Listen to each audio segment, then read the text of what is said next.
Welcome back, my dear friends. Let me invite you to today's conversation, and today we are talking about dating apps. More specifically, why so many people getting disappointed, burned out, and just not trust in dating apps.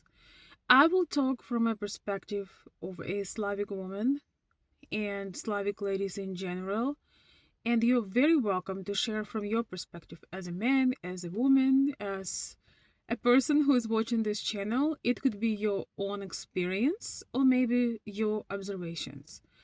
So, number one, in my opinion, that is lack of common interest, lack of common, more like community. Um, some people get together, for example, they maybe like skiing or rock climbing, or they are into, I don't know, hunting, painting. And when you meet somebody on the app, you are less likely to have those common, very specific common interests. And also, you don't know this person from a community perspective. If you ever went to class with somebody, right? You were maybe in school, you're taking classes at the university. Usually, even when you are not with a close contact with somebody during the class, you kind of get to know the person. You hear their answers, you see how they interact, they uh, seem a lot more familiar, you have a lot more trust, and you can also see how they interact with other people.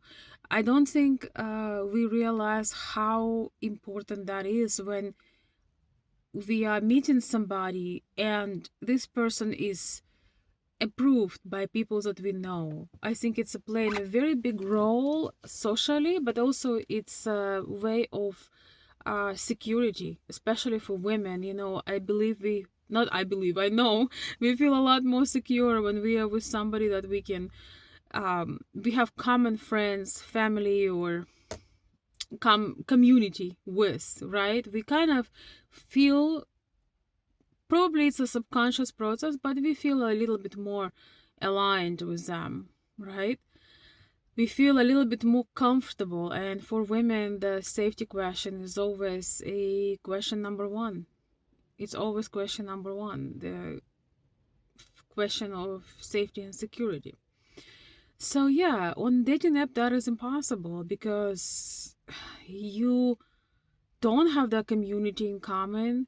You don't know anything about that person in any size, shape, or form. Whatever they're going to tell you is going to be from their own perspective, and there is really no real way to check it. So it's a bit of a risk once again.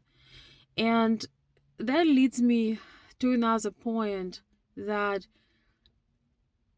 it's hard to say what someone's intentions truly are.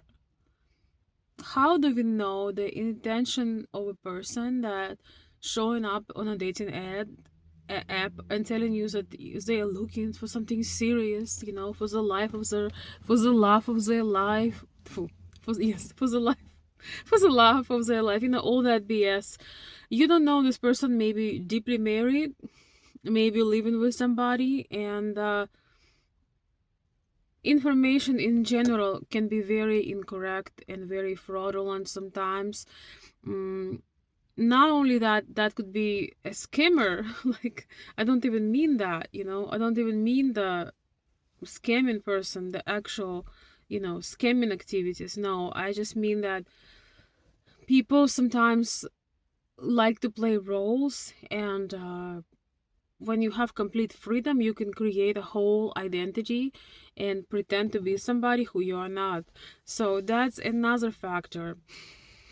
But I think in general, it's a lack of connection and lack of human connection. I think it's a lack of personal, personal, personal and human connection, such as, when you go to the same store again, when you go to school, when you go to work, people you don't know anything about, but because you see them, you kind of get their vibe, you feel a lot more comfortable.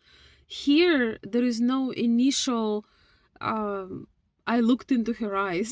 There is no initial. Um, you may have a first look at somebody's photo or somebody's video, but that's still very different than meeting somebody in person. And that's why I think that one of the reasons why it feels so manufactured, so weird compared to real connections when you truly meet people in real life. And for Slavic women, I would say one of the major reasons why they're not trying or very skeptical about dating apps is that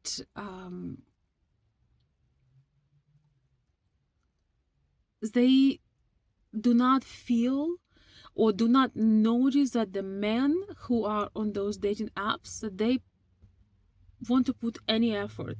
They already feel and notice that the men don't have to be courageous. They don't have to fear rejection. Basically, they already getting a good deal without having to, take a risk, expose themselves, be courageous, be brave, figure out a way to um, make a woman pay attention. Usually, the most awful text messages that I see from my clients, for example, it's like, hey, what's up? How are you? This is really horrible. That's why most Slavic women that get answers like this, like even low, not only low effort in general, but low effort in even writing a message, writing a full sentence, that is usually a big no. That is usually um that won't lead to a conversation, and most Slavic women would not even react to this, would not take a man seriously, probably won't continue the conversation with him if he is so low effort that he cannot even write a whole sentence, and he would just write something very impersonal, very low effort, very generic. That's one of the main mistakes, by the way, that American men do when they're communicating with Slavic women, classy women, any women that put effort into themselves and have some standards and require some effort and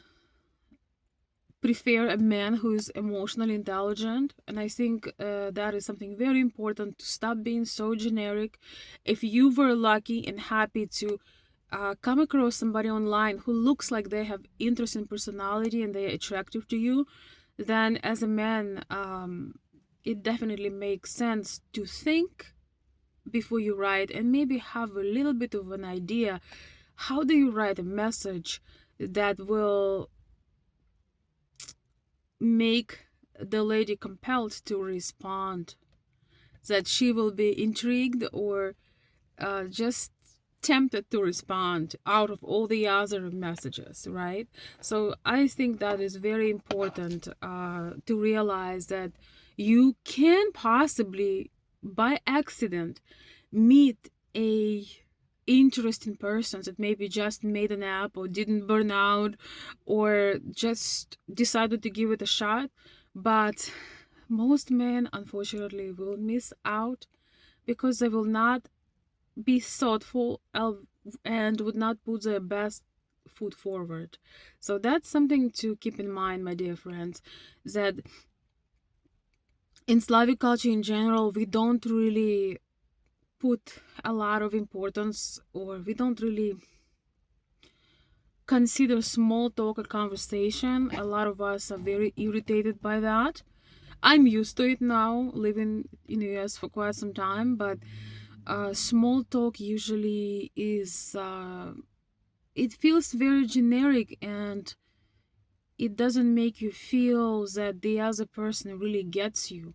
So if you're talking to somebody and you feel something about their personality, you might as well give it a best shot and and share your observation or start a conversation in an interesting way rather than plain, hi, how are you?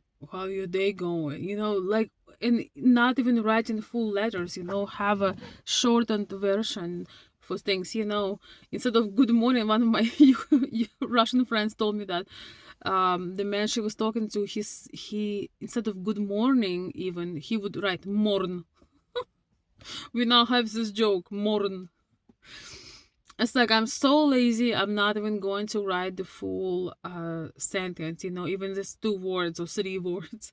So some people may think those are little things, but they are very disappointing, especially when you're a classy woman. You know your worth, you're a woman of substance, and you know it, not in an arrogant way, not in a way of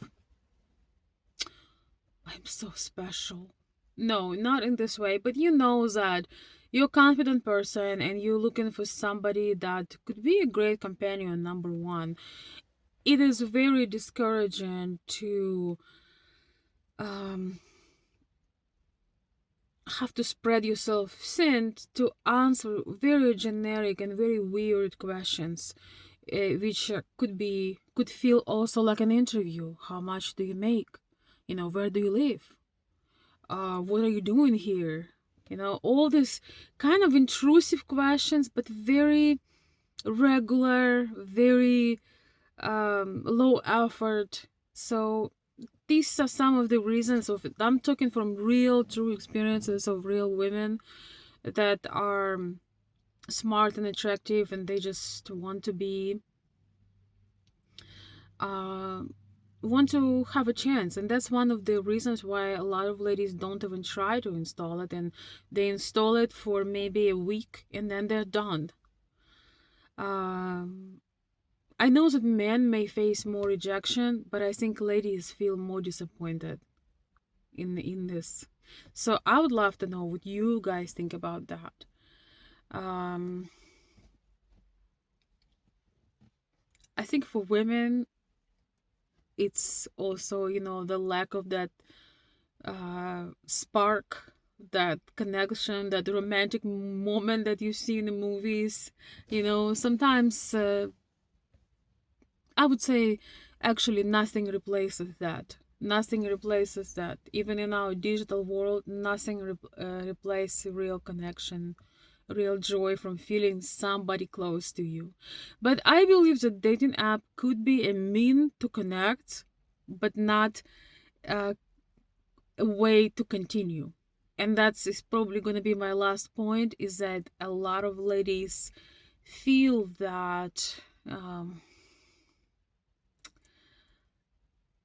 some men are looking for a pen pal, or maybe they are in some kind of relationship, because they are very slow to meet, very slow to make moves, very slow to put effort, and they don't offer even a phone call. They want to keep texting and asking questions where you can never get to know a person, a woman, anybody by texting.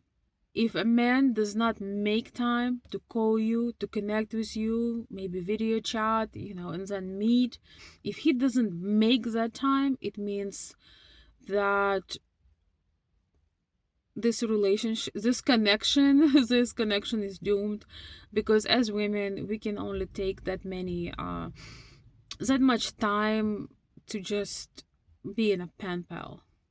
So, my dear friends, I would absolutely love to hear from you. Do you think that this is disappointing because people don't have feel like as if there is an abundance of options and there is no commitment, there is no way to know where somebody is coming from, what their real situation is, and therefore people treat each other as disposable? Do you think it's just we becoming so lazy that people just don't want to show effort, and for the person with the high standards, that is not a real option? I don't want to give you more examples because I do want to hear what you think about this. Thank you so much for stopping by, for sharing your thoughts, and yes, in one of my next videos, we can talk about how do we meet quality people, how do we create an environment when those quality people flock to us. Whether if we need more friends, more, I don't know, connections of all kinds. I think that's something that we truly start for in this digital age, not only romantic connections, but connections in general. So if you're on the same page, please let me know and let's continue our conversation. Thank you so much for watching, and I will see you next time.